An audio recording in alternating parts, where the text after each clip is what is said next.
Market hair oil એક માત્ર માથામાં નાખવાની વસ્તુ સુધી સીમિત નથી, એક આખું માર્કેટ છે અને આ માર્કેટનું વૈશ્વિક કદ કેટલું છે ખબર છે? વાર્ષિક એનું જે માર્કેટ છે એનું ભારતનું કદ છે 15,000 કરોડ રૂપિયા। જી હા, મોર્ડોર ઇન્ટેલિજન્સે એક અહેવાલ બહાર પાડ્યો છે અને એ મુજબ દેશનું જે ઓઇલ માર્કેટ છે એ ઝડપથી વધી રહ્યું છે। હેર ઓઇલ માર્કેટમાં દર વર્ષે લગભગ 5 થી 6% ગ્રોથ આ માર્કેટ બતાવી રહ્યું છે। ભારતીય હેર ઓઇલ માર્કેટમાં આજે પણ કોકોનટ ઓઇલનો દબદબો આપણને જોવા મળી રહ્યો છે અને ટોટલ માર્કેટમાં માત્ર કોકોનટ ઓઇલની ભાગીદારી 46% છે અને ગ્રામીણ અને શહેરી વિસ્તારમાં કોકોનટ ઓઇલ સૌથી પ્રથમ પસંદગી હજુ પણ મનાઈ રહી છે।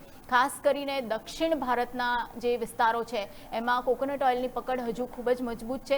સસ્તું અને સરળતાથી ઉપલબ્ધ હોવાથી કોકોનટ ઓઇલ વધારે લોકપ્રિય છે અને બ્રાન્ડેડ કોકોનટ ઓઇલ પણ એટલા જ વેચાઈ રહ્યા છે। બદલાતી લાઇફસ્ટાઇલના કારણે આયુર્વેદિક અને હર્બલ અને લાઇટ વેઇટ હેર ઓઇલનું પણ માર્કેટ ખૂબ જ ઝડપથી વધી રહ્યું છે અને આગામી સમયમાં ઓર્ગેનિક અને આયુર્વેદિક ઓઇલ માર્કેટમાં મોટો ઉછાળો આવશે એવું નિષ્ણાતો માની રહ્યા છે। માર્કેટ રિસર્ચ અનુસાર આમળા, ભૃંગરાજ અને બદામ જેવા તેલની ભારે ડિમાન્ડ જોવા મળી રહી છે।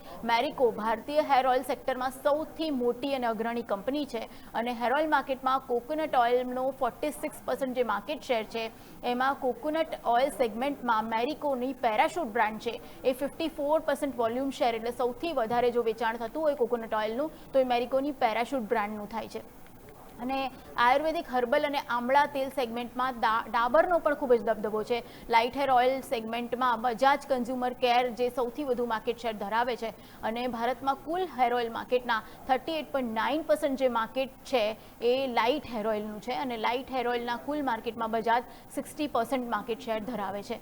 અને જે કુલિંગ ઓઇલ સેગમેન્ટ છે જેમ કે નવરત્ન છે, કેશ કિંગ છે, એમાં ઇમામી જે છે, ઇમામી ઓઇલ્સ એનું વેચાણ સૌથી વધારે છે। કુલિંગ ઓઇલ સેગમેન્ટમાં ઇમામી 60% માર્કેટ શેર ધરાવે છે। એટલે આ એક ઓવરઓલ આઈડિયા આપણે જોઈ લીધો કે ગુજરાત અને ખાસ કરીને દેશમાં જે હેર ઓઇલ માર્કેટ છે એ કેટલું ઝડપથી આગળ વધી રહ્યું છે।